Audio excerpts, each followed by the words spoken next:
জন্য, দরদের জন্য, মমতার জন্য মায়ের উপমা দেওয়া হয়, মায়ের উপমা দেওয়া হয়। ও বান্দা, তুই শোন, কখনো যদি দেখিস তোর মায়ের দরজা তোর জন্য বন্ধ হয়ে যায়, তখনও তুই এতটুকু বিশ্বাস থাকবি তোর রহমানের দরজা তোর জন্য খোলা আছে।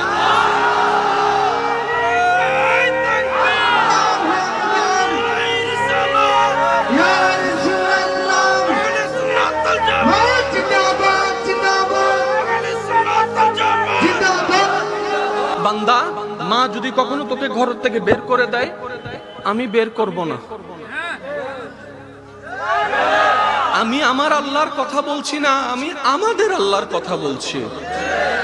কাল না হয় পরশু যেই আল্লাহর সামনে আপনাকে দাঁড়াতে হবে, আমি সেই আল্লাহর কথা বলছি। স্রষ্টাকে আল্লাহ সবাই জানি, রিজিক দাতা আল্লাহ সবাই জানি, জানলে তো প্রেম শুরু করতাম।